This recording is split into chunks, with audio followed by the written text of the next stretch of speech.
Alright, I'm going to do a real quick review on the Giant G1200 HD.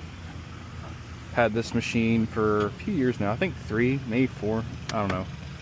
Now that I'm older, everything just kind of runs in one consecutive month, it seems like.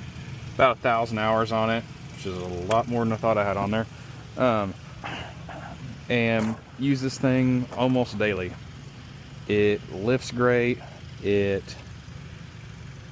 I mean, really, I don't have a single problem with this thing. It's four-wheel drive. It's got a diff lock, which is on the joystick. You just press one of the red buttons. I think this one, or no, it's the bottom side one on that side. Hydrostatic transmission, so you just push the button forward and backward and it goes. It's all-time four-wheel drive, but when you start to get stuck, you just lock that diff up and it just walks at anything. I've only had it stuck one time, and that was in sand. And I had that stump grinder sitting on there, and that thing is ridiculously heavy, but it does its job. I tell you what, it's worth it. Right now I have the Branch Manager hydraulic rotating log grapple on here. That thing is fantastic. Haven't had a single issue out of it. And as you can see right in here, we've crushed these fittings and it still works. The little plate, the guard that was on there, that thing fell off, I don't know, about 1.5 years ago. But this thing does good. We carry all kinds of materials with this. We've carried fencing materials, lots of logs and brush, moved concrete with it. We've done some grading with it. I mean, it does its job. It's a good thing. Good machine, real good machine. The only problem that I've had is inside this joystick housing area, there's these Heim joints, and they're specially made for this. I have not been able to find them anywhere else. I have broken 3 of those, and that's from ripping this stick too hard side to side.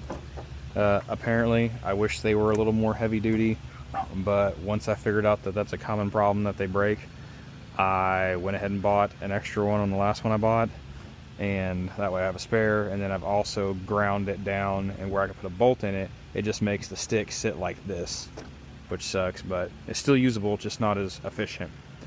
The reason I have the blue rope on here is, like I said, we use this thing, so this cylinder leaks down a little bit, so we have it like this, so that way, you know, overnight or whatever, it's not leaking down to the point where this is going to be some whatever reason it decides to let go, this isn't hanging out in the traffic. As you can see, we do side load this machine on this trailer. Fits perfect. So we have our plywood on the back for our ground protection, stump grinder up front, grapple and scooping bucket up here. And then if we're running into big logs and we don't necessarily need to bring the dump trailer, then we can load logs on here, or we can put this thing sideways on one side of the deck, put logs over there. I mean, we've loaded this thing in so many configurations, just making everything happen. And then we just take our ramps and put them up on top of the plywood, and that straps the plywood and the ramps down, and then this thing gets chains and binders. And as you can see, that's how that stuff over there is set up. So yeah, that's my quick review. I want to do a long one, but I never find the time to do it, and every time I think about doing it, I'm working, because that's when I'm doing all the cool stuff. So I gotta figure out when I can make this thing work. Oh, and in case anybody was wondering, stump grinder is a Branch Manager 38 special.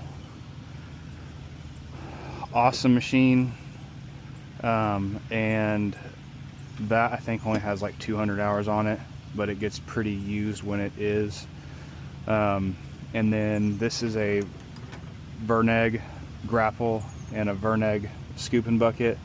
The grapple was great, but they build these things too thin, and the bottom tines got tore up from the floor up to the point where this thing sat at an angle. So I cut them off, took some like 3/16 half-inch, I don't know the exact measurement, plate, cut new ones, made them a little bit longer, and I just took the front plate, stitched it on there. Haven't had any more bending problems. I would definitely probably get a thicker one, because I know somebody's going to ask probably about the other tools on the thing.